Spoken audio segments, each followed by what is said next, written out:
Bismillahirrahmanirrahim. Assalamualaikum warahmatullahi wabarakatuh. Alhamdulillahi wahdah, wassalatu wassalamu ala man la nabiyya ba'dah, wa sallallahu alaihi wa ala alihi wa ashabihi ajma'in. Amma ba'd. Alhamdulillah, ibu-ibu, bapak, jamaah Masjid At-Taufiq, dalam kesempatan pagi hari ini, waktu duha ini, kita akan melanjutkan kajian dari serial kajian Tibbun Nabawi dan Kedokteran Arab Klasik.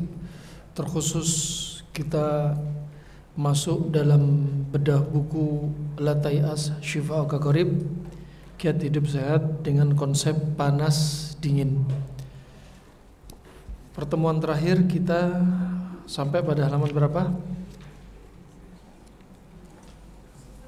Halaman berapa terakhir?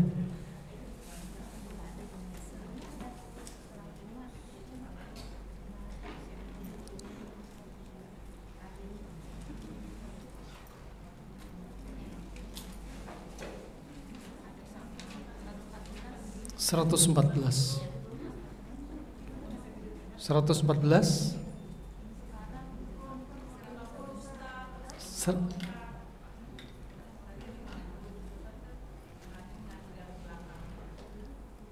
Halaman 50.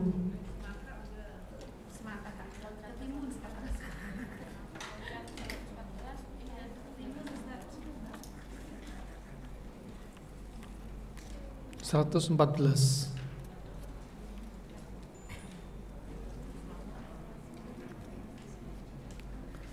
Taib, daun bawang sudah ya. Sekarang 114. Ya, 114.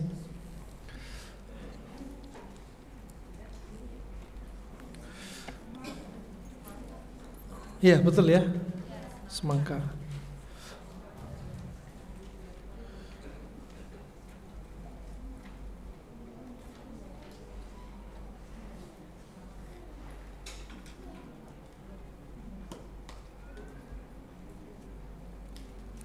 Baik, kita lanjutkan.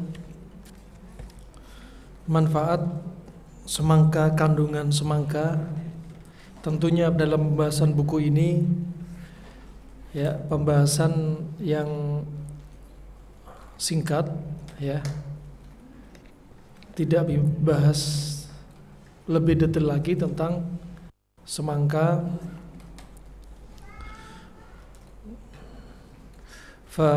Semangka sifatnya adalah dingin lembab.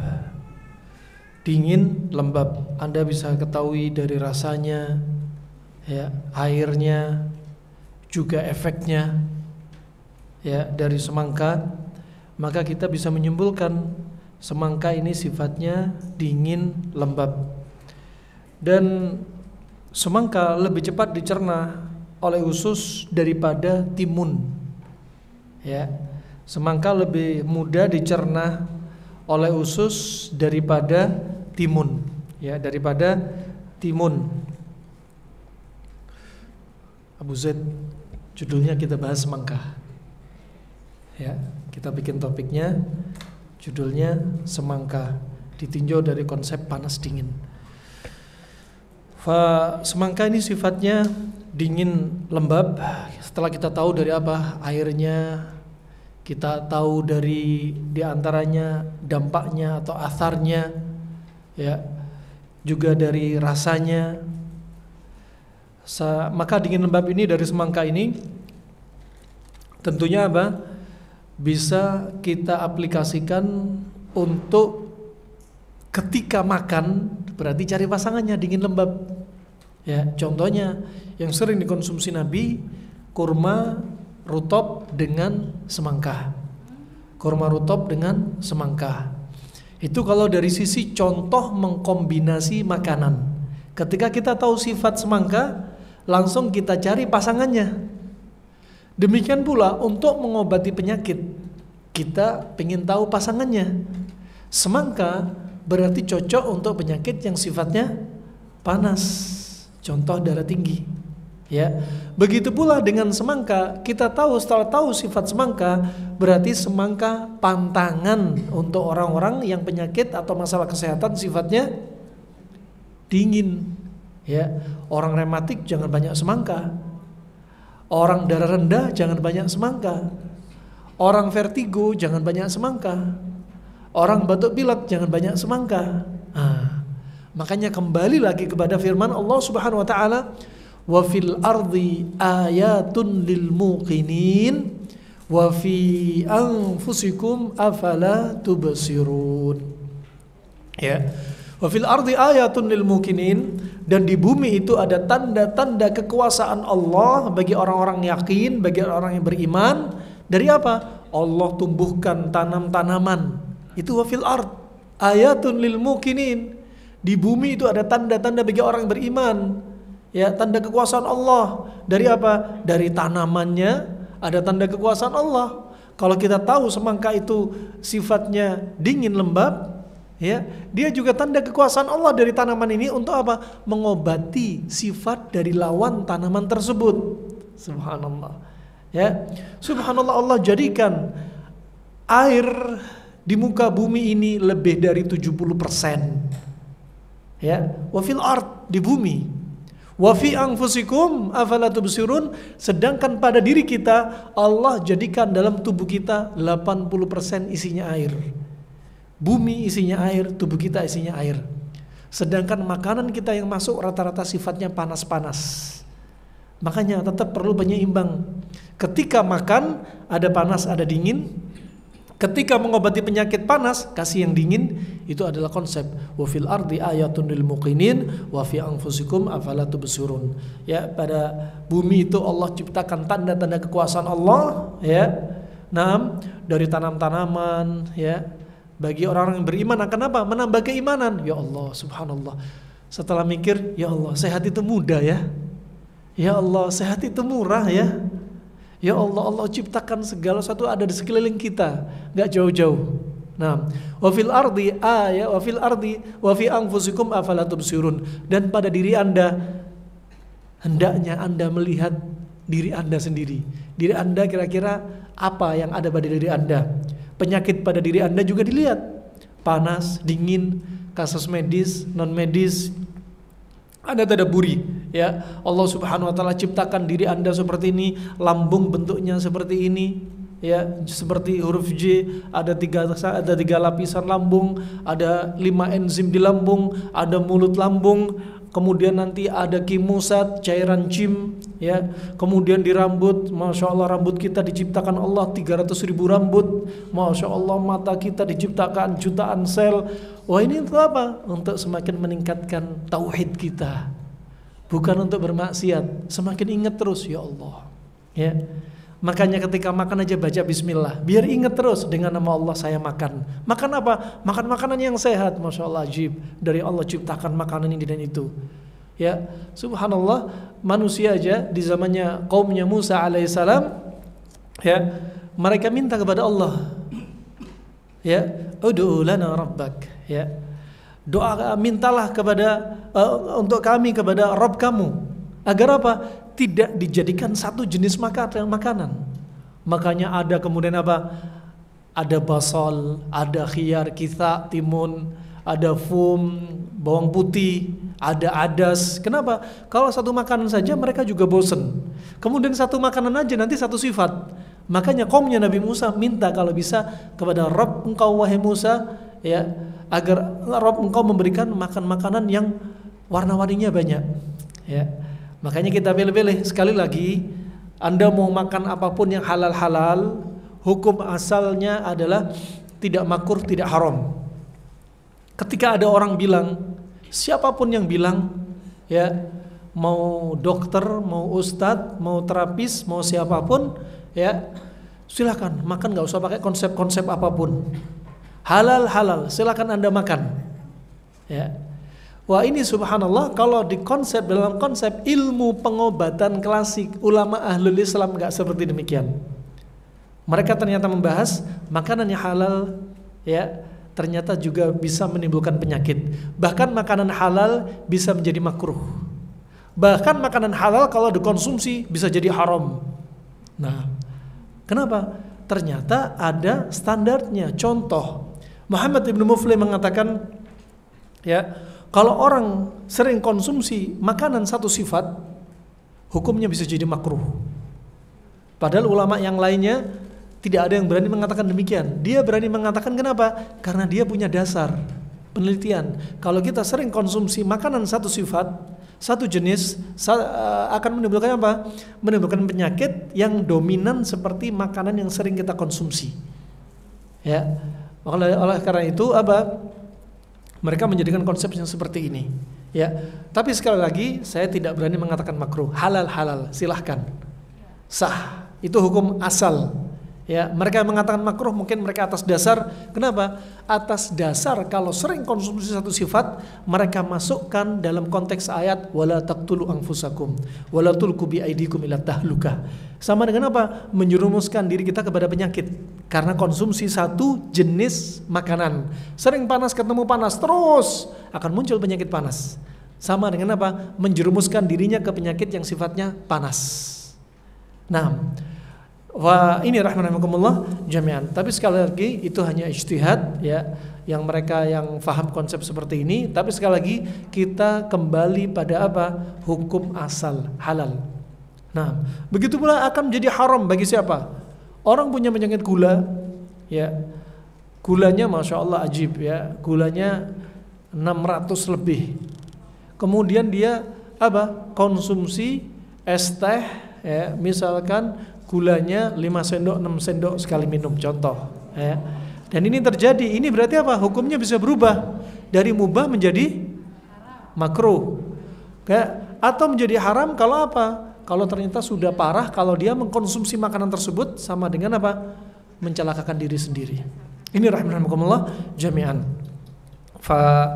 Ini untuk apa? Untuk kadang membuka pemahaman, kadang manusia punya apa? Punya di antaranya punya pemikiran yang bahwasanya yang halal-halal itu nggak akan pernah bikin penyakit, ya. Wah, ternyata halal juga bisa bikin penyakit kalau apa? Kombinasinya sering satu sifat. Jika halal itu adalah pantangan dari dia yang ada pada tubuh dia, jika halal itu dikonsumsi di luar jam-jam yang direkomendasi, ya. Jikalau halal itu dikonsumsi berlebihan, ya, berlebihan baik dari sisi kuantitas ataupun apa? Frekuensinya. Nah, wah, ini perlu diperhatikan untuk apa? Meluruskan mindset yang mereka mengatakan sudah makan aja nggak usah pakai konsep apapun. Ini menunjukkan apa? Sebenarnya Islam apa? Sangat sayang dengan apa? Ahlul Islam. Dibahas oleh ahlul Islam yang faham di bidangnya untuk apa? Agar ilmu ini dipegang biar nggak celaka. Makanya Allah menyebutkan walladzina kafaru yatamatta'una wa ya'kuluna kama ta'kulul an'am. Dan mereka orang-orang yang tidak beriman kepada Allah Subhanahu wa taala, mereka kalau makan, makannya kayak binatang ternak.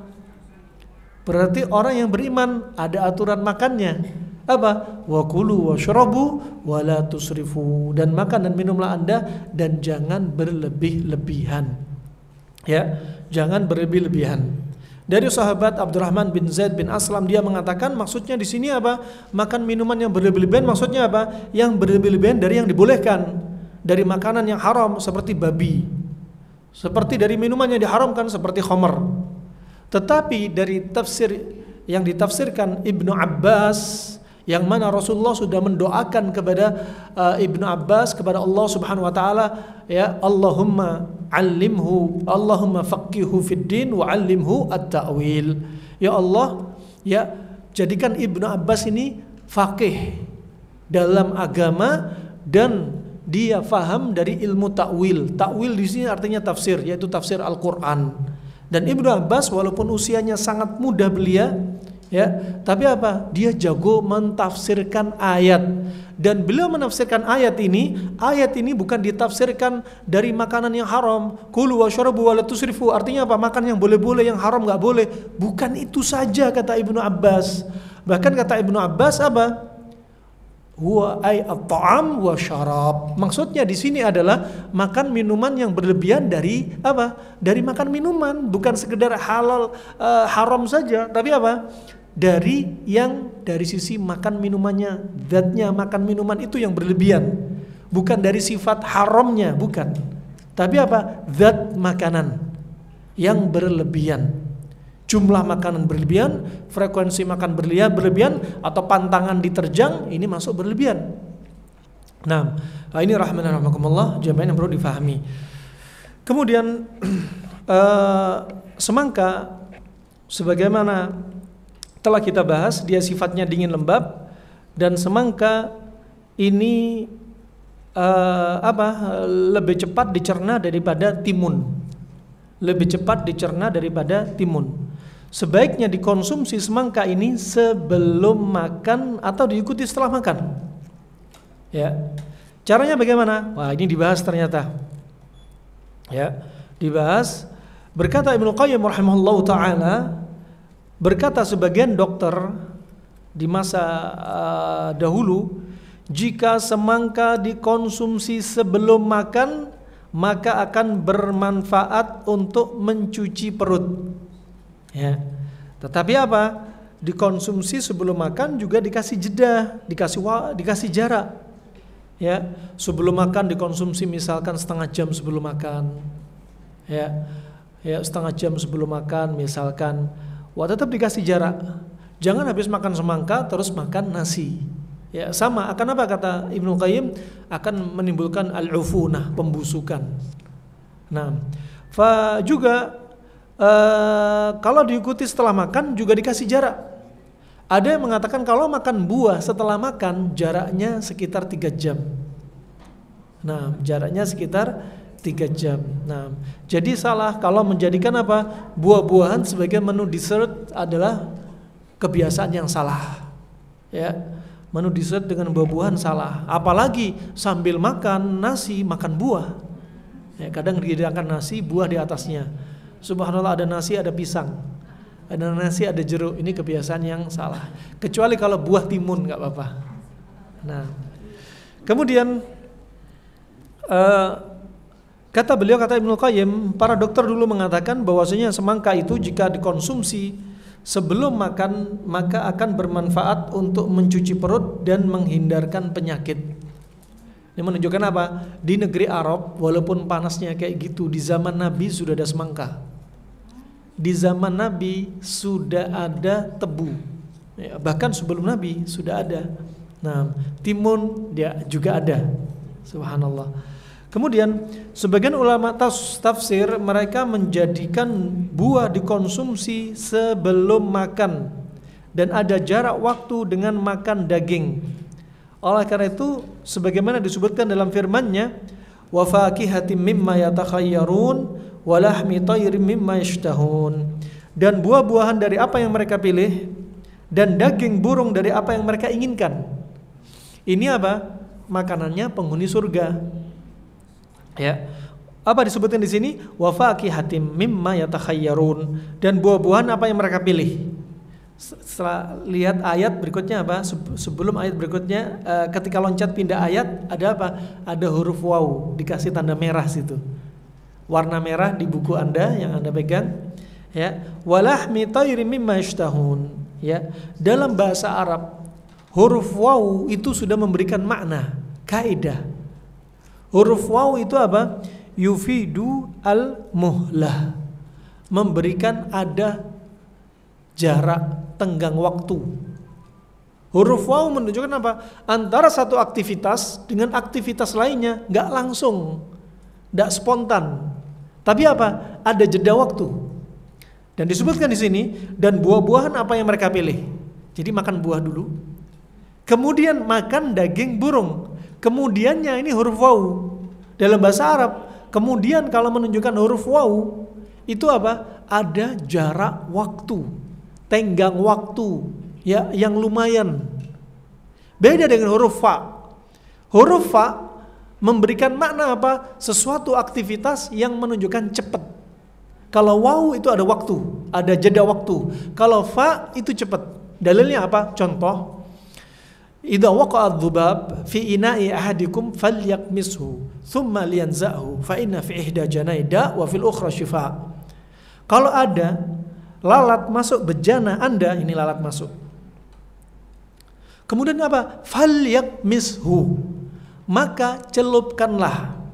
Kalau ada yang menafsirkan maka celupkanlah, masih kurang sempurna. Karena ada huruf fa. Kalau ada huruf fa, maka apa maknanya? Maka cepat celupkanlah. Karena ada fa. Ya, cepat celupkan, jangan ditunda. Apalagi kalau minumannya encer, cair seperti air putih. Kenapa? Karena bakteri pada satu sayap itu akan cepat nyebar. Ya, makanya cepat-cepat celupkan. Biar apa? Bakteri satunya sebelum bakteri nyebar terlalu lama, cepat dinetralkan dengan apa? Bakteri dengan sayap satunya. Kata ahli laborat dari Mesir, mereka menyebutkan, ya, termasuk Dr. Zaghlul An-Najjar, ya, dia menyebutkan bahwasanya apa rahasia di sini? Huruf fa itu seperti seolah-olah Rasulullah menjelaskan mekanisme bagaimana mencelupkan. Seperti apa? Permisi, seperti bom nanas, dilepas pelatuknya, detonatornya, cepat dilempar, cepat meledak. Sama kalau cepat dicelupkan, itu cepat meledakkan penetralnya, biar apa? Bakteri nggak nyebar kemana-mana. Ya, lain halnya kalau masuk ke apa? Misalkan ini lalat masuk ke kolak, ya, dia lebih kental. Masuk ke jelly, nah, dia nggak terlalu encer, sudah beku. Nah, beda. Ini lafadznya masuk ke air, bejana yang isinya air, jadi cepat-cepat celupkan.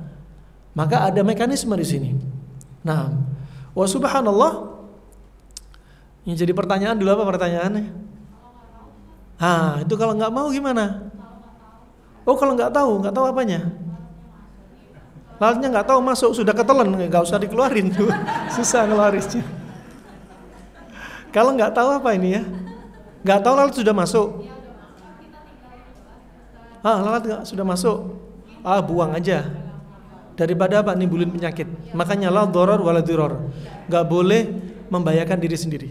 Buang kalau sudah lama, apalagi modelnya encer cair. Yang jadi pertanyaan, kalau nggak tega, itu yang saya harapkan pertanyaan ibu-ibu. Ya, sudah masuk, sudah saya lakukan sunnah, tapi saya nggak tega. Terus apa yang perlu dilakukan? Berarti konsepnya apa? Sudah kita bahas. Dulu hadisnya, hadis Ummu Salamah, ketika Nabi dihidangkan 3 menu makanan. 1 keju, minyak sapi, 1 lagi apa? Daging kadrun, kadal Arab. Ya, Nabi waktu itu mau makan nggak? Nabi mau makan nggak? Nggak mau makan. Kata Ibnu Qayyim, di sini kaidah ilmu kesehatan. Kalau ada makanan yang nggak disuka, jangan dipaksa makan. Kenapa? Karena bahayanya lebih banyak daripada manfaatnya. Bahaya dari sisi agama bisa mencela makanan. Bahaya dari sisi kesehatan, dunia kesehatan apa? Bisa alergi, demam, muntah, mual, ya, gatal-gatal dan sebagainya. Yang jadi masalah ini kopi harganya 70.000. Terus dicelupin nggak tega, ya mubadir kalau dibuang. Nah, nggak usah sebut merek kopinya. Kemudian rahmatullah jami'an, juga firman Allah dalam ayat yang lainnya, wa amdatnahum bifakihati wa lahmim mimma yashtahun, dan kami beri mereka tambahan dengan buah-buahan dan daging dari segala jenis yang mereka inginkan. Di sini juga hampir sama. Dan kami beri mereka tambahan buah-buahan, setelah itu ada daging, ya, walahm. Ya, setelah itu baru hidangan daging, menunjukkan habis buah ada sela baru daging. Sekali lagi, apa ini bisa dikatakan sunnah? Makan buah dulu, baru beberapa saat makan daging. Ya, oh ini sunnahnya, masya Allah, sebelum makan buah dulu. Ini sunnahnya, ini ada di dalam ayat ini. Gak bisa kita katakan sunnah. Ya, di antara yang mengatakan Al-Khattabi juga mengatakan ini bukan dalil sunnah. Ya, makan buah dulu. Kenapa saya sampaikan kayak gini? Kenapa? Karena banyak orang bahas Tibun Nabawi, tapi nggak punya landasan ilmu agama, akhirnya bergampang-gampangan mengatakan sunnah. Ya, nah maka jangan katakan sunnah kalau memang nggak sabit dari Nabi SAW. Ya, dan di sini sebagai bahan tadabbur di antara apa makanan ahlul jannah. Ya, ahlul jannah. Tapi sekali lagi dari sisi ilmu pengobatan klasik, teori ini masuk, benar adanya. Ya, cuma jangan disebutkan sunnah, itu saja bedanya. Ya, Anda kalau makan buah dulu. Disebutkan oleh seorang profesor dari Cina, ketika perut kita kosong, kita makan buah, ternyata enzim dengan buah dan enzim pada air ludah kita, pada mulut kita, dari amilase dan sebagainya, menjadi apa? Kombinasi yang kuat sebagai antioksidan. Nah, juga diantaranya kalau kita makan buah dulu, apa? Nafsu makan gak berlebihan. Itu diantara faedahnya. Kenapa? Pada buah sudah ada gula, sehingga ngurangi nafsu makan. Ya, ngurangi nafsu makan. Ya, kalau nafsu makan masih gak kurang, setiap sebelum makan olahraga aja kiri kanan. Nanti berat badan turun. Ditawari makanan, ada hidangan, gitu. Gak mau makan. Baik, berikutnya dan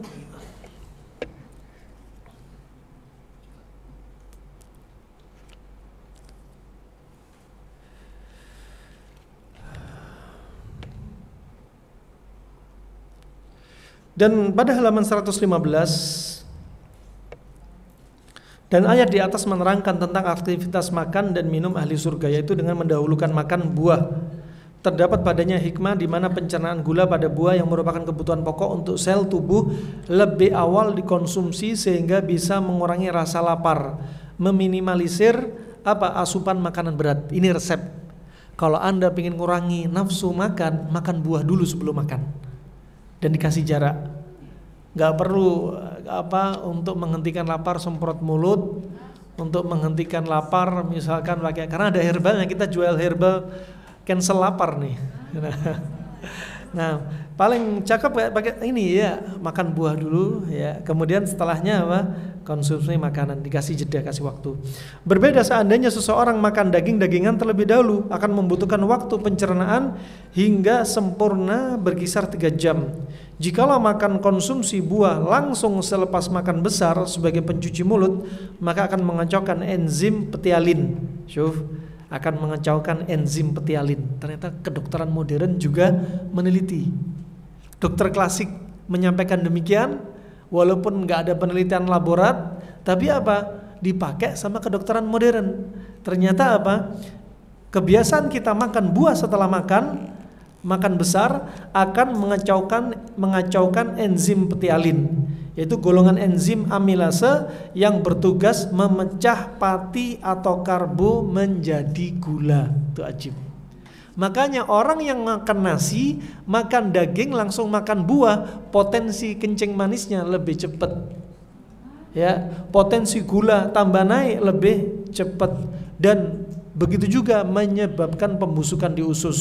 Sehingga habis makan perut kembung, habis makan banyak sendawa, ya, habis makan kemudian sering pusing, ya. Wah, ini diantara ini pola makan kita yang salah, ya, pola makan kita yang salah.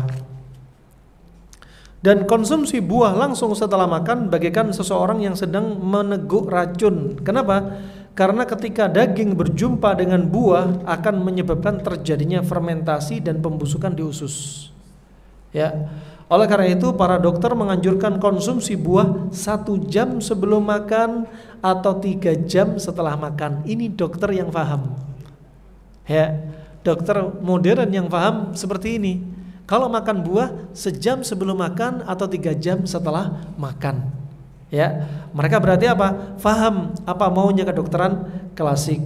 Dan ini disebutkan dalam kitab Al-Hikmah min Dzikril Quran, Al-Fakihatu qabla al-lahmi fi ta'ami ahlil jannati. Ini disebut oleh para ulama yang mereka meneliti, ya, hikmah makan buah sebelum makan daging. Coba. Nah, kemudian yang berikutnya pula sebagai bahan tadabbur dari hadis Anas bin Malik radhiyallahu an, ya, yang ketika dia berkata, karena Rasulullah sallallahu alaihi wasallam yuftiru ala rutabatin qabla an yusalliya. Dahulu Rasulullah sallallahu alaihi wasallam, hadis Anas bin Malik, hadis Aisyah, hadis Ibnu Abbas hampir sama, ya.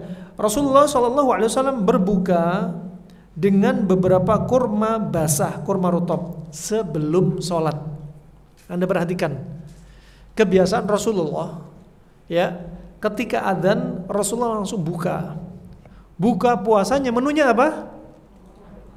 Kurma apa? Kurma rutab. Menu pertamanya kurma rutab, ya, disebutkan qabla ayyusalliya, sebelum sholat. Ya, kata Syekh Ibnu Utsaimin rahimallahu taala, ya, beliau menyebutkan bahwasannya apa? Ada sunnah yang dilupakan oleh kaum muslimin. Selepas makan kurma ketika buka langsung sholat, bukan makan sambusa, bukan makan gorengan, bukan minum es buah, bukan makan nasi, sampai adzan maghrib dan iqamat, khusus ketika puasa jaraknya 15 menit. Gara-gara apa? Sibuk makan. Ya, mentang-mentang ketua DKM telepon muadzinnya, Pak, awas loh ya, ini Ramadan loh ya. Ya, jangan macam-macam, jangan komat dulu, ini kita masih makan gitu kan. Nah, jadi yang sebenarnya ini yang dilupakan kaum muslimin. Ya, kalau kita lihat seperti ini kondisinya, subhanallah, sampai Ibnu Qayyim mengatakan cara yang terbaik untuk menghilangkan tubuh yang lembab, apalagi dingin yang lembab, caranya adalah dengan puasa. Makanya kalau Anda benar-benar puasanya, benar pola makannya, Anda lihat, perhatikan, dengan pola makan kita yang belum benar saja, yang kemarin Ramadan, yang Ramadan belum tahu aja sunnah yang disembunyikan antara makan kurma kemudian diselingi dengan sholat dulu, kita pada belum tahu loh ya kaum muslimin.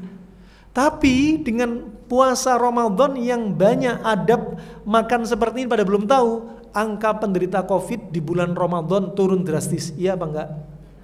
2 kali Ramadan kita lewati. Dan subhanallah di bulan Ramadan angka COVID turun. Kenapa? Menghilangkan dingin lembab. Kok bisa? Karena COVID suka dengan media tubuh dingin lembab. Namanya wabah itu sulit dihilangin. Dokter klasik, dokter modern sepakat, ya, kalau dihilangin secara massal susah, dihilangin per individu bisa. Itulah kenapa diterapi pelan-pelan. Kenapa? Namanya wabah, ini terbang di udara, virus bakteri terbang di udara. Mau disemprot pakai truk, mau pakai apa ya, terbang dia kan? Ya. Disemprot di jalan terbang ke sana. Semprotnya terbang ke sana, ya kan? Dia akan mencari apa? Media dingin lembab. Kalau sudah hidung kita dingin lembab, ya, hidung kita sudah dingin lembab, maka saat itu apa? Akan jadi potensi, ya, diserangnya itu wabah COVID. Makanya subhanallah, puasa kalau benar-benar puasa betul-betul masya Allah itu terapi terbaik ketika musim pandemi COVID. Ya, subhanallah, ini pola makannya coba, kurma, habis kurmanya pun kurma rutab. Coba dibahas, Nabi kalau sahur sukanya kurma kering. Nabi bersabda dalam hadis riwayat Abu Daud, ya, kata Nabi SAW, ni'ma suhurul mu'min at-tamr, sebaik-baik sahurnya seorang mukmin adalah dengan kurma. Tamr itu kurma kering. Ketika disebutkan buka, kurma rutab. Apa bedanya? Kalau kurma kering kalorinya lebih tinggi, ya, kemudian Fe-nya juga lebih tinggi. Semakin hitam kurma, Fe-nya semakin tinggi. Makanya kurma ajwa, masya Allah, ya. Fa subhanallah, ketika makan kurma untuk apa? Biar dia bertahan antara sahur sampai buka yang waktunya relatif panjang. Katakan di negeri kita sekitar 12 jam, 14 jam misalnya. Nah, ketika buka puasa, pilihan Nabi bukan kurma kering, kurma rutab basah. Kenapa? Kurma kering dicerna lebih lama. Kurma rutab dicerna lebih cepat daripada kurma kering. Kurma tamar dicerna katakan 10 menit, 15 menit. Kurma rutab lebih cepat, bisa kurang dari 10 menit. Sehingga apa? Kita makan kurma rutop, buka puasa, langsung sholat maghrib sudah punya tenaga. Subhanallah, ajib. Bayangin antara sahur sampai buka tubuh kita mencuci racun. Mencuci racun sudah bikin tubuh kita lelah, exhausted. Sudah lelah, buka puasa dikasih menu makanan lelah. Akhirnya nih jadi apa? Proses apa? Penuaan lebih cepat. Makanya resep anti aging pakai ini. Ya, nggak perlu pakai glowing-glowingan. Ya. Krim malam, krim siang, terus apa lagi? Sunblock, terus apa lagi? Serum apalah. Nah, di balik istri yang glowing ada suami yang gulung kuming. Ya. Karena biaya perawatannya mahal. Nah, ini sebenarnya kenapa? Untuk bikin resep awet muda itu dari dalam, bukan dari luar. Kalau subhanallah makanannya ngaco, pembuluh darah kotor, dia ngasih sel-sel nggak sehat. Walaupun dikasih glowing ya, mau pakai kapur apa gitu ya. Nah, ternyata apa? Dari luar oke lah glowing, tapi dalamnya ya udah tua. Jantungnya bobrok, pembuluh darahnya arteriosklerosis, udah nggak lentur lagi, ada sumbatan, sel-sel udah tua, hasilnya kulit sudah keriput. Tapi ditutup macam-macam itu kan biar halus, masalah ya. Ini sampai dulu kita sebutkan ada namanya Ibnu Rajab Al-Hambali, pengarang kitab Lataiful Ma'arif. Dia meninggal usia lebih dari 100 tahun. Waktu itu dia berjalan bersama murid-muridnya ya. Dia berjalan loncat yang paritnya jaraknya jauh.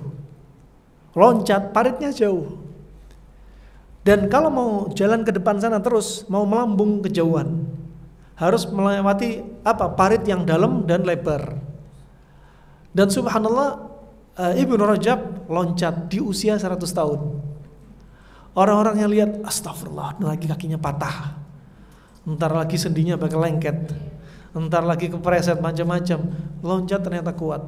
Kemudian ditanya muridnya, apa rahasianya? Ya. Kata dia, hafidna anfusana fi sigharina fa hafizanallah inda kibarina. Kami jaga diri kami ketika masih kecil, dan ketika tua Allah jaga kita. Termasuk apa? Jaga makanan. Ada subhanallah di zaman kita ada yang masuk museum manusia tertua di dunia, usianya 220 tahun. Rahasianya ternyata sejak usia 10 tahun dia sudah tahu konsep makan sehat. Jadi untuk sehat berarti ada sebab kan? Walaupun dia non muslim. Ya. Untuk sehat ada sebab. Ajal di sisi Allah, tapi apa? Ada di situ kita punya peran sebab dari ajal yang sudah dicatat dalam takdir Allah Subhanahu wa taala. Allah juga jadikan sebab, dan itu merupakan hikmah. Orang yang awet muda ada sebabnya. Awet tua ada sebabnya. Orang yang sehat tetap sehat ada sebabnya. Orang sehat gampang sakit ada sebabnya. Orang sakit nggak sembuh-sembuh ada sebabnya. Orang sakit cepat sehat ada sebabnya. Dan ini adalah hikmah Allah. Allah ciptakan segala sesuatu melalui apa? Perantara sebab. Nah, ini termasuk akidah, pelajaran akidah. Kata Syekh Ibnu Utsaimin rahimallahu taala, barang siapa yang meniadakan sebab, berarti dia telah meniadakan hikmah Allah Subhanahu wa taala. Telah mencela hikmah Allah Subhanahu wa taala. Ini ya. Maka di antara sebab Anda tetap sehat sehingga bisa tetap istiqomah ibadah, ya. Anda biar bisa keliling kemana-mana, dakwah ke tetangga, keluarga, ya. Juga Anda juga bisa istiqomah qiyamul lail, salat malam, masya Allah, ternyata ada sebabnya. Rasulullah juga mengambil sebab, termasuk sebab sehat melalui makanan. Rasulullah juga ada. Sebab sehat melalui olahraga yang digemari Nabi juga ada. Sebab sehat Nabi tidur di awal malam, ya, juga ada sebabnya. Ini rahimahumullah jami'an.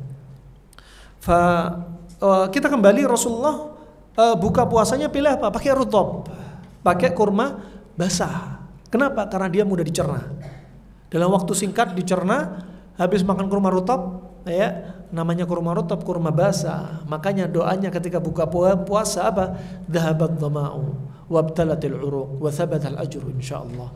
Telah hilang rasa dahaga dengan apa? Kurma rutab. Masya Allah. Wah, kemudian berangkat sholat. Jadi apa? Jarak antara adzan dan iqamah nggak ada bedanya, nggak ada terlalu beda dengan yang biasanya selain bulan Ramadan, selain puasa Senin Kemis. Ya. Sehingga apa? Tetap dia sholat. Antara dia makan kurma rutab dan sholat itu ada jeda waktu. Baru Anda makan besar. Berarti antara buah kurma dengan makan besar juga ada jarak. Coba bayangin betapa indahnya Islam. Ya, agama mana yang selengkap ini mengajarkan tentang apa? Kesehatan. Coba. Wah, Islam ternyata sangat besar perhatiannya tentang kesehatan. Siapa bilang udah ngapain belajar kayak gitu-gituan sih, nggak nambah iman kalian belajar Tibun Nabawi, gitu kan? Ternyata ada akidah, ada tauhid, ada fikih, ya nyelup lalat itu juga ada caranya kan? Tahu dalilnya berarti kan? Nah, fa ini rahmanakumullah jami'an. Fa hikmahnya juga ketika sahur Nabi pilih kurma karena kurma itu manis. Buka puasa kurma rutab karena kurma rutab dia basah dan manis. Ketika bayi baru lahir ditahnik dengan kurma, kenapa? Karena dia manis. Nah, sampai kata Syekh Ibnu Utsaimin, kalau bayi sudah terlanjur disusui, gak ada lagi sunnahnya tahnik. Ya, apalagi anak sudah 1 tahun baru ditahnik, ini gak ada sunnahnya. Ya, anak ditahnik ketika bayi baru lahir. Langsung ditahnik. Kalau sudah diempengin, sudah disusuin, kata Syekh Ibnu Utsaimin, gak ada lagi sunahnya tahnik. Kenapa? Karena hikmah tahnik itu adalah ketika yang masuk pertama kali ke dalam perut si baby adalah yang manis-manis, kurma. Kenapa para dokter, para bidan ya melarang bapak-bapak ibu tahnik? Karena ibu-ibu, bapak nggak tahu cara sebenarnya tahnik. Kurma di mulut bapaknya semua dimasukin ke babynya. Akhirnya aspirasi, nggak bisa nafas. Ya, caranya yang benar kalau benar sama dokter dibolehin, sama bidan juga. Ya dikunyah sama bapaknya atau siapa yang ada di sekitarnya sampai lembut. Kemudian sedikit aja, yang penting manis-manisnya kena langit-langit, kena lidah, kena gusi, diputer-puter, udah selesai. Jangan 1 biji kurma dimut, dimasukin ke si baby. Akhirnya apa? Aspirasi, bisa masuk paru-paru, bisa tersedak. Nasallahu ya. Maka itu ya ternyata ada caranya. Kemudian tahnik kata Syekh Ibnu Utsaimin ya, hikmahnya apa diantaranya? Biar si baby sudah terlatih dengan lidah dan gusinya untuk siap-siap menghisap puting susu ibu. 1. Kedua, biar yang masuk ke lambung dan liver dan limpa pertama kali adalah yang manis-manis. Karena yang manis-manis adalah yang paling cocok ketika perut kosong. Lihat sahurnya Nabi seringnya makan kurma. Ketika nggak puasa, ternyata Nabi juga menyampaikan hadis yang lainnya. Kalau Anda sedang nggak sahur, sedang nggak puasa, ada hadis yang lainnya. Man tasabbah bi sab'i tamratin ajwa, dalam riwayat lam yadhurruhu fi dzalikal yaum as-sihr wala sum. Dalam riwayat Imam Bukhari menyendiri ilal lail. Barang siapa pagi harinya, ini lafadznya pagi hari. Ini bimbingannya pagi hari. Barang siapa pagi hari makan 7 kurma ajwa, ulama sebagian menyebutkan gak harus kurma ajwa, kurma yang lain juga bisa.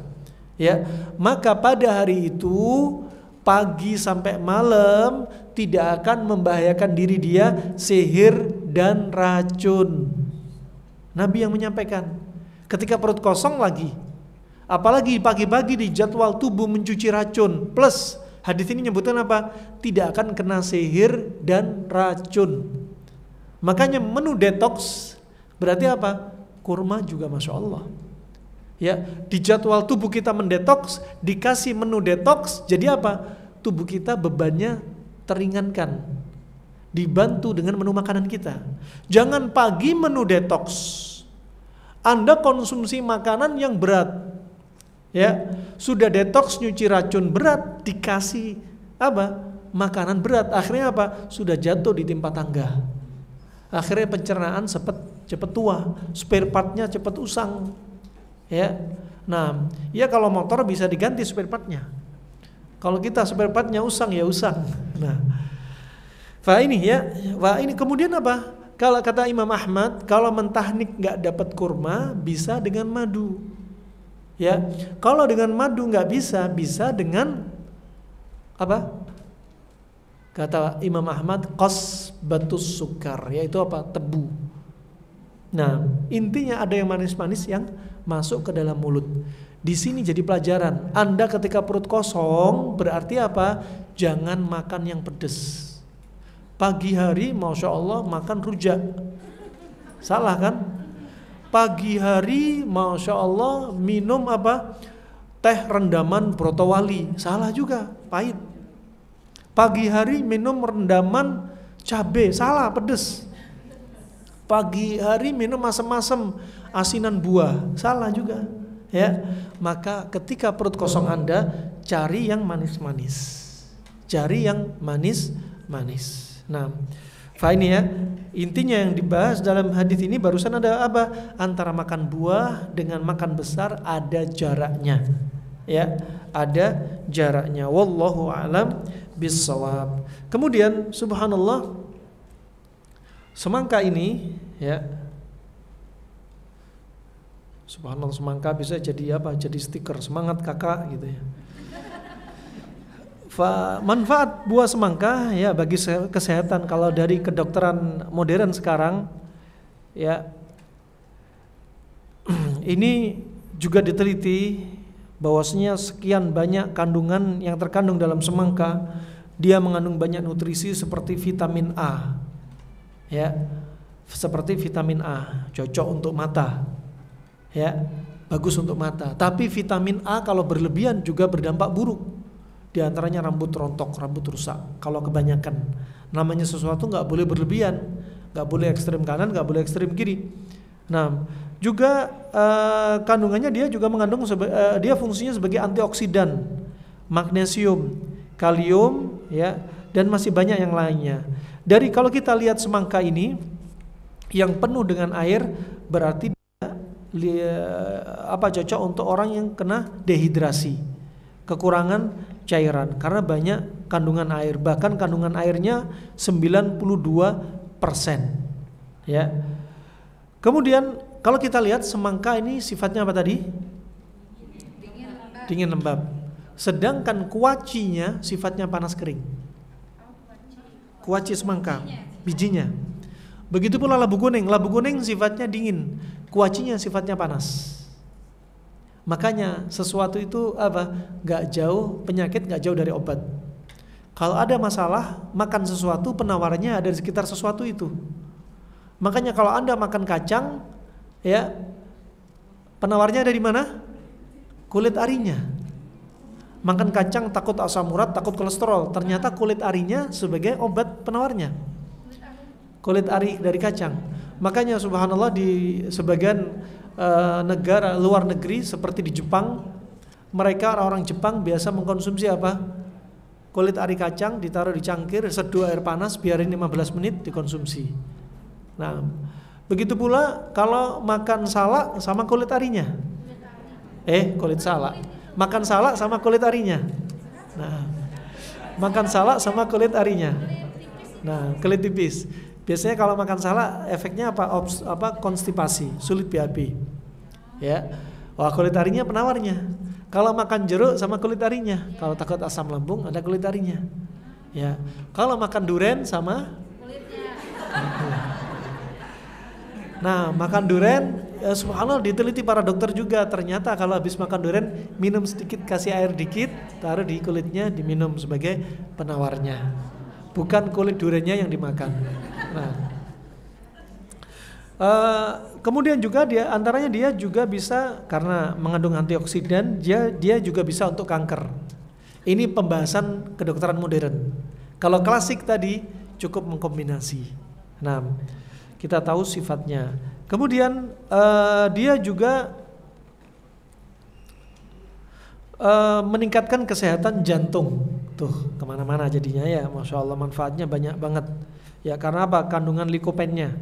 Dan dia ternyata bisa menurunkan kolesterol. Ajib. Makanya banget dah pokoknya.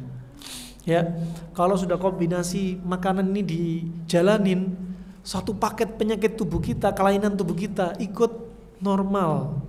Coba gula jadi normal, kolesterol normal, asam urat juga sembuh, berat badan jadi normal, yang kurus naik ke ideal, yang gemuk turun ke ideal. Itu ajib. Wah, kemudian juga apa? Bahkan kasus mandul yang nggak subur juga sampai bisa subur. Subhanallah. Hanya kombinasi makan ini. Alhamdulillah banyak sekali yang sudah merasakan manfaat dari kombinasi makan ini. Kemudian dia juga meredakan peradangan. Karena peradangan kira-kira panas apa dingin?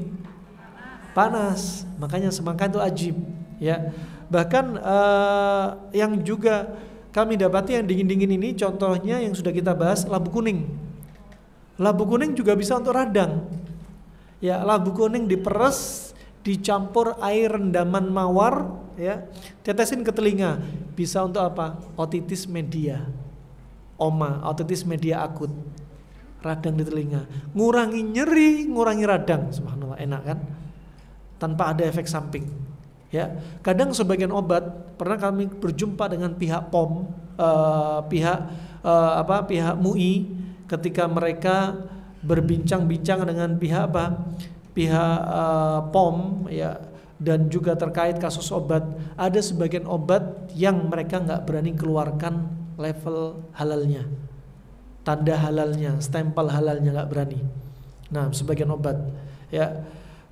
Sekali lagi paling enak, nyaman, ya sudah, cari pengobatan yang mudah yang ada di sekitar kita. Nah, kemudian kalau kita lihat dari teori klasik, cukup kita tahu sifatnya saja. Ini dingin, ini panas, paling enak. Nah, kalau kita lihat kolesterol kok bisa ya pakai semangka, ya. Akhirnya dokter modern melihat, iya, karena ada kandungan seperti likopennya dan lain sebagainya.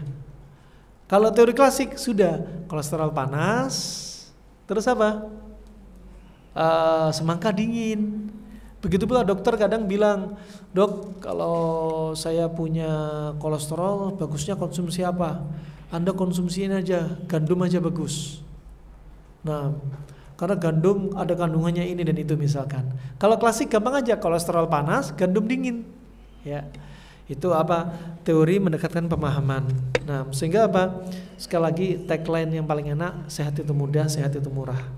Kemudian kita bahas dari warna-warni makanan.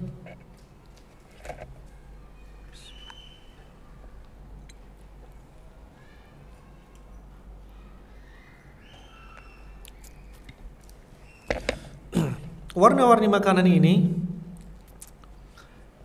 biasanya banyak dibahas oleh kedokteran timur. Oleh kedokteran timur klasik. Seperti warna hitam lebih banyak mengandung seperti polifenol. Dia untuk menurunkan kadar kolesterol, ya, menurunkan kadar kolesterol. Seperti warna hitam seperti apa di gambar ini? Cincau, ya, cincau. Juga warna hitam itu biasanya bagus untuk jantung. Ya, bagus untuk jantung, ya. Cincau itu bagus untuk jantung, bagus untuk menurunkan juga kolesterol. Kemudian warna merah, kalau warna merah mengandung likopen. Dia untuk mencegah kanker, untuk mencegah kanker. Kemudian jingga, ya, dia mengandung alfa, beta, karotin. Dia untuk juga mencegah kanker. Kemudian jingga kuning, ya, vitamin C untuk melindungi sel-sel tubuh. Kemudian biru atau ungu, ya, biasanya mengandung antosianin dan fenolat, ya, sebagai anti penuaan. Tuh bawang. Setelah dibahas anti penuaan, langsung ibu-ibu makan bawang terus nanti. Nah, kemudian hijau putih, ya. Kan bawang putih biasanya ada sedikit hijaunya. Ini flavonoid, meningkatkan daya tahan tubuh, ya, meningkatkan daya tahan tubuh. Kalau pembahasan meningkatkan daya tahan tubuh, kita lihat masing-masing tubuh. Konsep apa? Karena ada orang ini gangguan imun. Kalau kedokteran modern menyebutkan ini gangguan imun, ya, cukup satu kata, imun. Tapi dokter klasik beda. Ini imun panas apa imun dingin? Itu bedanya. Bawang putih kalau dikatakan untuk meningkatkan imun, berarti untuk apa? Tubuh yang sifatnya apa? Gangguan imun dingin, sehingga perlu pemanas. Gitu. Kalau ada orang imun dingin, ciri-cirinya apa? Dia gampang pilek, gampang diare. Itu imun dingin. Kalau ada orang gangguan imun panas seperti apa? Psoriasis, gampang gatal-gatal, ya. Itu panas. Herbalnya sudah beda, ya. Kalau dingin, seperti bawang putih. Kalau panas seperti apa?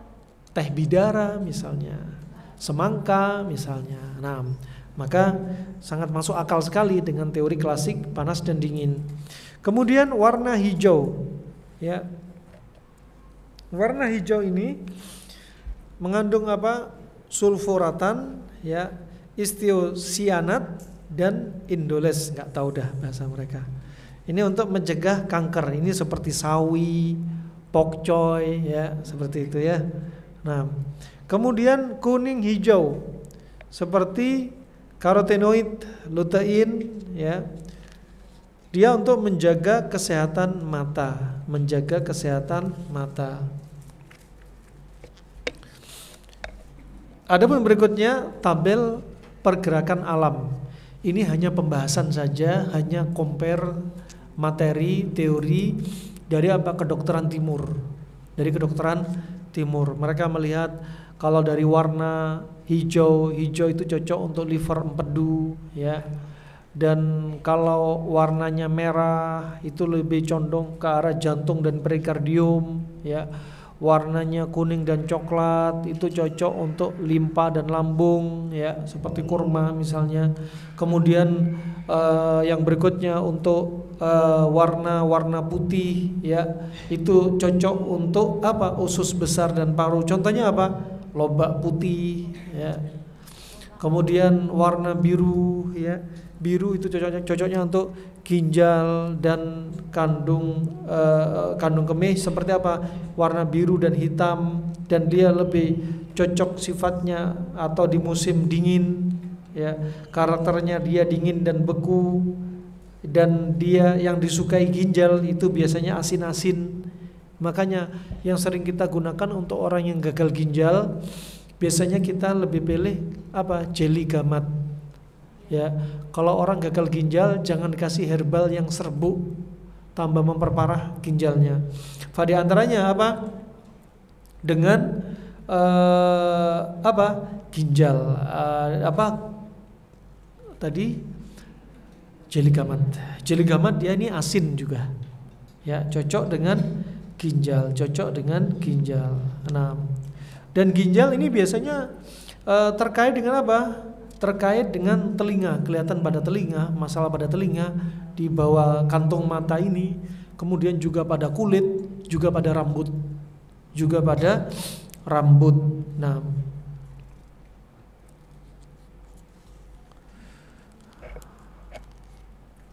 orang yang penakut, khawatir berlebihan, juga paranoid nih ginjalnya akan kena, ya. Ginjalnya akan lemah. Selanjutnya bisa Anda baca sendiri. Halaman 119.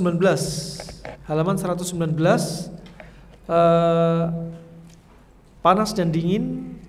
Setelah kita bahas dari tanaman, sayuran, kemudian dari protein hewani, sekarang kita bahas yang lain-lain sebagai pelengkap.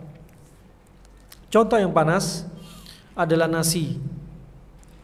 Kemudian contoh yang dingin dari yang lainnya seperti talbinah.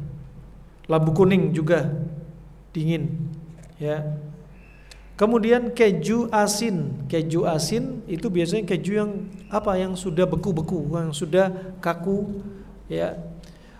Ini biasanya panas. Kenapa? Karena ada bahan tambahan. Seperti apa? Seperti garam. Karena garam itu panas. Adapun keju yang lebih encer, ya, nggak beku, maka itu sifatnya dingin. Karena belum ada tambahan garamnya. Kemudian roti tepung beras itu panas. Roti tepung gandum dingin. Kalau ada separuh beras, separuh gandum, ya jadi panas dingin. Nah, kemudian cuka panas, ya. Kemudian minyak zaitun panas, jahe panas, habatus soda panas, madu panas, tebu panas, gula panas, garam panas, ya. Kemudian kita masuk pada halaman 120. Ya, nasi. Ya.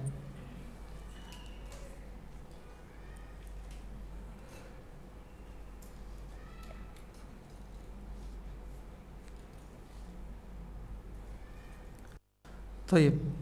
Nasi ini sifatnya kalau disebutkan Ibnu Qayyim panas kering. Panas kering. Wallahu alam, ya bisa jadi panas lembab. Ya, bisa jadi dia panas lembab. Tapi Ibnu Qayyim menyebutkan di sini panas kering. Ya. Nasi sifatnya panas kering ini fungsinya dapat menguatkan lambung. Ya, dapat menguatkan lambung dan dapat melapisinya atau menambalnya. Makanya disebutkan beliau, ternyata nasi ini juga bagus untuk kasus apa? Ulcus pepticum. Orang yang ada tukak lambung. Tapi caranya apa? Diolahnya dengan cara nasinya agak dilembekkan. Nah, jangan keras, jangan nasi kering.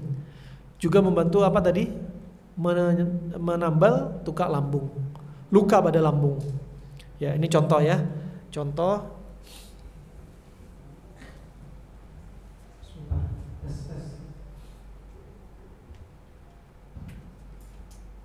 pada lambung.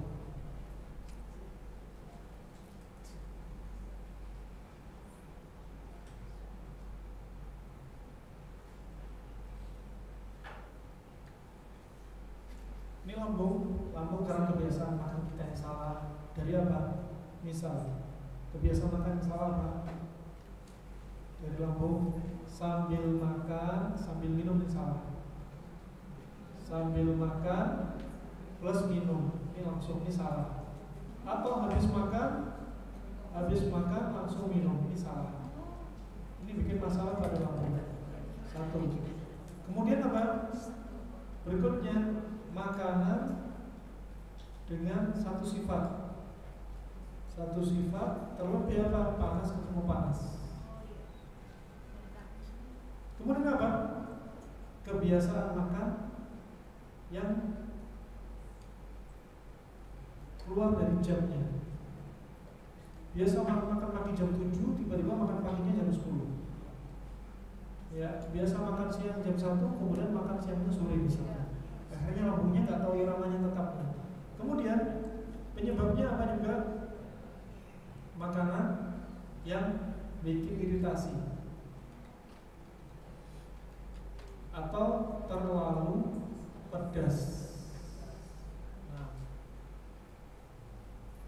kemudian di antara apa? Penyakit masalah lambung psikis. Ketika stres, depresi, merangsang keluarnya enzim. Ya. Kemudian apa berikutnya penyebab apa? Aroma-aroma sekitarnya. Ketika ada aroma makanan di luar, dia mencium, keluarlah enzim, dalam tanda kurung dia gosok, kena juga. Kemudian ini kalau masalah di lambung ini, ya. Kemudian apa? Berikutnya apa? Makanan yang tidak dikonsumsi halus, tidak dicerna halus. Makan cepet-cepetan, ya, tidak halus. Ini juga masalah. Alhasil masalah banyak banget. Ya. Belum lagi masalah makanan minuman instan. Makan, minum instan. Ini kalau kena lambung, ketika pertama kali kena, makanya dijuluki apa? Gastritis. Akhirnya apa? Asam lambung naik, apalagi HCl yang naik. Namanya asam. Dan asam di sini asamnya asam kuat, HCl tuh. HCl asam kuat. Dan termasuk kesalahan manusia, umat manusia. Apa diantaranya? Karena asam kuat, akhirnya apa? Saya mau pakai basa kuat. Basa kuat. Jadi minum apa? Minuman bersoda. Minuman bersoda ditambah apa? Pil basa kuat. Dicampur. Subhanallah, langsung ini asam lambungnya langsung sembuh. Habis sembuh ya. Ini basa kuat atau asam kuat? Ya. Habis sembuh sebentar. Dalam hitungan berapa menit akan terjadi dengan istilah apa? Ribun fenomena. Fenomena balik. Akhirnya lambungnya balas dendam. Hasilnya langsung naik berlipat-lipat. Timbullah sakit mah atau parah. Alhasil kalau sakit mah nggak segera diobati, lambung nanti akan jadi apa? Luka atau tukar lambung. Makanya lapisan lambung nggak satu. Ini hikmah dari Allah kenapa ciptakan lambung. Ya, luka sebagai apa? Alarm nih. Kalau luka, kalau sudah asam lambung ya, biasanya kan nyeri kan? Nyeri itu alarm dari Allah itu. Ini dikasih tanda. Kenapa? Nyerinya ada sarafnya. Aduh, sakit. Untuk apa? Biar cepat berobat. Kalau nggak segera diobati atau berobat tapi obatnya salah, nggak akurat, ya, terus asam lambungnya terus menerus, akhirnya apa? Asam ini terus akan mengikis dinding lambung, terjadi luka atau ulkus peptikum. Ulkus peptikum. Luka ini, masya Allah, tetap dibiarin orang ya, walaupun badannya gede. Saya pernah dapat waktu teman dari Algeria, orang Jazair, tinggi besar badannya kokoh. Dia belajar dari habis makan malam sampai 1:30 malam. Belajar terus, ilmu setelah dia dapat dicatat, dimurajaah lagi sambil ngopi terus. Lama-lama terkikis lambungnya, ya, masya Allah orangnya rajin banget. Tetangga waktu itu jalan, badannya gede, baru jalan berapa meter keluar kamar, di depan saya langsung jatuh. Lama-lama, oh kayaknya ada tukar lambung. Dibawa ke rumah sakit, di endoskopi, ternyata lambungnya sudah banyak luka. Orang badan gede, lambung sedikit kena, langsung jatuh. Coba betapa agungnya ciptaan Allah, lambung. Ya, makanya ini lambung ini apa? Kalau sudah luka, cepat diobati. Ini ada luka. Kalau nggak diobati, bisa tambah lebar, bisa tambah dalam. Akhirnya lapisan berikutnya kena, lapisan kedua kena, ketiga kena, jadilah naik ke berikutnya. Jadi apa? Perforasi lambung. Lambungnya bocor. Kalau sudah perforasi lambung, apa yang terjadi? Akhirnya perlu apa? Ya sudah, makanan masuk ke mana? Masuk ke rongga perut, bukan masuk ke usus. Nah ini harus operasi. Jangan bilang apa? Jangan bilang, wah kita nggak perlu kedokteran modern. Iya salah.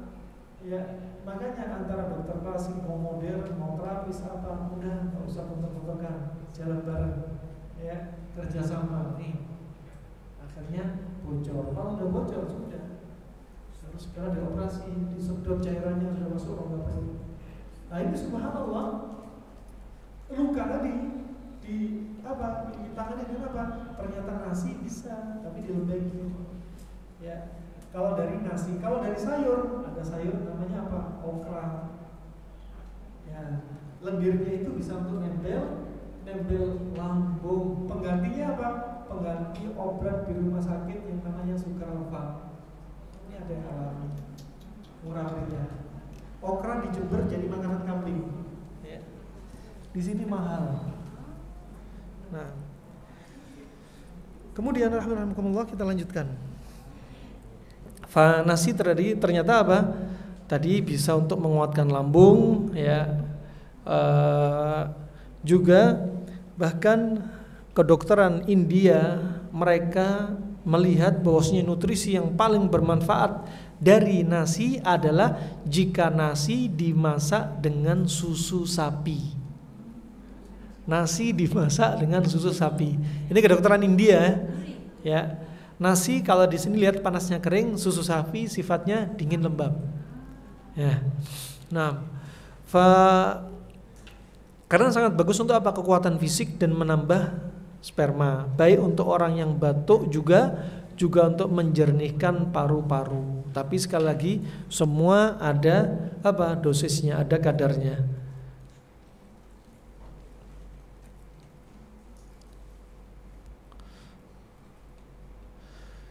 Dan nasi ini dibahas dari kedokteran modern, ya. Di Indonesia nasi di tempat kita adalah jadi makanan pokok. Di zaman Nabi, sebagian ulama menyebutkan nasi itu sudah ada. Di zaman Nabi ada nasi. Kenapa dia nggak menjadi apa? Asnafiz zakah, nggak bagian dari zakat? Karena apa? Karena bukan menjadi makanan pokok. Walaupun ada. Ya, adapun di tempat kita jadi makanan pokok. Dan ajibnya tadi kita bahas masalah kurma. Kurma 3 biji kurma menyamai kalori nasi 1 piring nasi. Makanya sahur makan pagi kurma itu ajib, efektif, efisien. Ya. Orang pagi-pagi sudah makan bubur ayam. Naik motor isi kajian, mata sudah lengket semua karena bubur ayam. Nah, di Oxford University mereka sudah neliti orang Indonesia sering pagi itu sudah pagi-pagi sudah makan nasi, uduk-uduk dan lain sebagainya, ya. Jadi bikin mereka ngantuk, ya, bikin mereka ngantuk. Nah, yang kepo Universitas Oxford ngapain ya neliti makanan kita gitu ya. Nah, kemudian kandungannya di antara nasi ini apa? Mengandung vitamin B1, B2, B3, B6, protein, zat besi, fosfor, selenium, mangan dan magnesium. Tapi ajibnya kurma semua vitamin lengkap kecuali 2 vitamin gak ada di dalam kurma. Itu ajibnya. Udah paling enak mindset nih, udah makan pagi kurma aja. Kurma sama semangka ya. Nah, jangan kurma sama pisang goreng, jangan. Nasi uduk lagi. Tapi seperti itu aja karena waktu sudah mepet waktu zuhur, sisanya kita kembali ke tanya jawab. Silakan, mungkin ada pertanyaan silakan. Nah. Ya. Beliau duluan ya. Ya. Ya. Mengenai expired Ustaz, kadang kan di kurma sendiri ada expired, terus di minuman yang kaleng yang terus gitu ya, yang makanan-makanan dan minuman itu kan ada expired ya Ustaz. Itu expired itu waktunya itu ada tenggang lagi nggak sih untuk misalkan expirednya tanggal sekian dan sekian. Nah, kita makan itu akan langsung bereaksi di tubuh kita menjadi racun atau memang ada waktu lagi beberapa sebelum bisa dikonsumsi. Wallahu a'lam bishawab ya. Masalah expired seperti dibahas pihak POM juga, contohnya obat-obat herbal. Kalau ada expired biasanya dikasih ada injury time-nya 6 bulan. Ada injury time untuk kehati-hatian. Ya. Karena apa? Walaupun ada expired masih ada injury time yang kita hati-hati aja gitu. Ada 6 bulan. Nah, wallahu a'lam bishawab. Apalagi herbal-herbal yang kering-kering, bubuk-bubuk itu injury time-nya lebih aman, memang serbuk lebih aman daripada yang cair-cair. Ya. Nah, yang paling bagus memang makanan itu kita kembali ke lihat lifestyle-nya Nabi. Disebutkan Ibnu Qayyim kalau kita lihat gaya hidupnya Nabi, Nabi itu enggak suka dengan makanan yang dihangatkan. Jadi paling bagus sekali makan habis. Bukan makanan tanpa pengawet, bukan makanan dengan pengawet, ya. Bukan makanan dengan yang biar bertahan lama, ya. Makanya mereka lebih senang makanan yang diolah sekali habis, sekali masak habis, itu paling standar. Juga kebiasaan makanan yang dihangatkan juga kata Ibnu Qayyim makanan yang diolah berulang-ulang. Ya, tidak direkomendasi. Sekali lagi Ibnu Qayyim enggak menyebutkan dalilnya tapi cukup ya teori sangat diterima ya, kalaupun tidak sabit dari Nabi, enggak ada dalilnya tapi memang bagus makanan sekali olah. Ya, di zaman sekarang aja di antaranya mereka yang seperti ahli gizi melihat makanan yang diolah memang berubah. Seperti apa? Bayam kalau diolah, diangetin berubah jadi racun. Masalah ya. Ya, mari.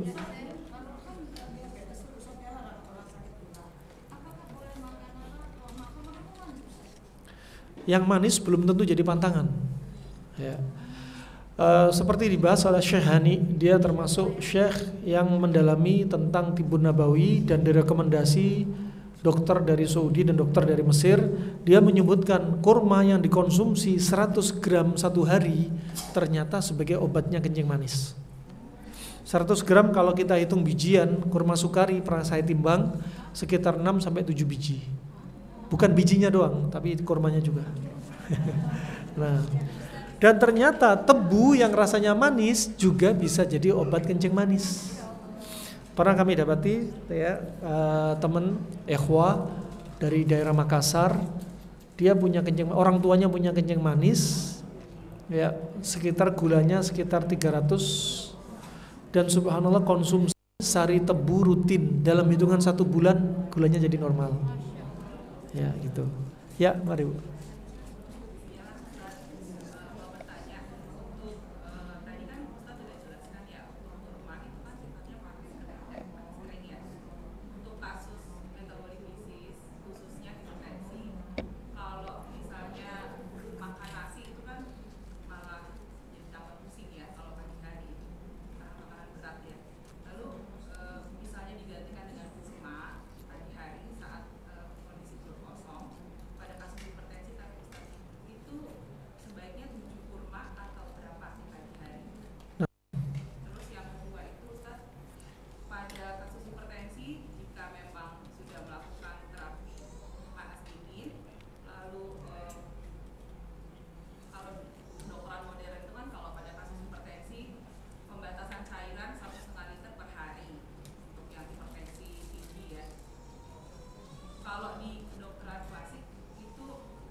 Nah, wallahu a'lam bishawab. Ya, untuk hipertensi kalau konsumsi kurma, ya asalnya makan 7 kurma untuk siapa? Orang yang aman-aman saja. Tapi kalau sudah ada hipertensi, berarti apa? Kurmanya dikurangi, tetap bisa konsumsi, tapi kombinasi dinginnya lebih dibanyakin. Dinginnya lebih dibanyakin. Misalnya kurma makan 3, ya, dinginnya dari semangkanya dibanyakin. Mungkin semangkanya 7 potong, ya, lebih banyak. Tapi tetap ada panas dingin. Untuk itu untuk konsumsi makanan harian. Tapi untuk herbalnya juga tetap ada herbal yang tentunya apa? Jadi herbal lawan dari hipertensinya. Begitu pula pantangan. Pantangannya apa? Pantangan dari apa? Makanan-makanan yang merupakan pantangan jadi hipertensinya. Misalnya kambing dikurangin, ya. Nah, dagingnya ya terusnya sifatnya panas, ikan asin, misalkan ayam, bebek itu dikurangin ya. Kalau mau lebih aman untuk orang darah tinggi, konsumsi protein hewaninya ya ikan segar. Ya, ikan segar atau sapi dewasa. Nah, kemudian untuk cairannya wallahu a'lam bishawab, karena darah tinggi berarti apa? Cairannya yang airnya juga ditambah, tetapi kita nggak melihat harus berapa liter, yang penting lihat apa? Barometernya air kemih. Kalau air kemih kita warnanya kuning cerah udah normal. Kalau air kemih kita putih terus, tanda bahwasanya Anda sudah numpuk kelembapan dan air. Kalau air kemihnya kuning terus, wah ini Anda kurang minum air. Kalau air kemih Anda kayak teh, wah ini livernya udah kena. Nah, wallahu a'lam bishawab. Insyaallah itu ya. Nah, ya belum jawab ini pertanyaan di kertas gimana? Satu lagi dah terakhir dah. Ya. Itu Ustaz, kalau pagi-pagi kan konsumsi kurma, boleh nggak sambil ngopi? Kurma sambil ngopi. Itu kurma itu bisa bikin gemuk. Nah, sekali lagi ya, kurma tentunya perlu penetralnya paling bagus. Ada panas ada dingin, biar nggak bikin gemuk. Ya. Kalau satu kombinasi bisa aja bikin gemuk, ya bisa aja bikin gemuk, menunjukkan apa? Hormon kacau.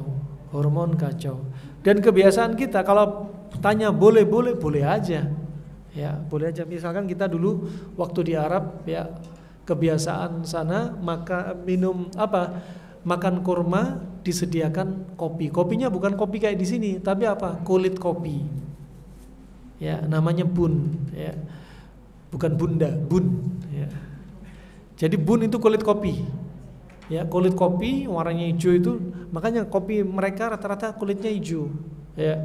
Kemudian apa? Makan kurma dan kopi enggak usah pakai gula. Kurma langsung sama kopi. Tapi apa? Bukan kurma sambil minum kopi, bukan. Karena merusak apa? Pencernaan lagi. Kurma makan kemudian kopi dikit, bukan minum. Hanya berikan sedikit. Tapi kalau Anda kurma minum kopi gluk, ini sama dengan makan sambil minum. Akhirnya ngerusak lambung. Nah, Jadi hanya apa? Kopi nggak ada pemanis, hanya perasa aja manisnya dari kurma. Itu kebiasaan mereka. Wallahu a'lam bishawab. Karena waktu zuhur semakin mepet, kita langsung jawab pertanyaan dari kertas.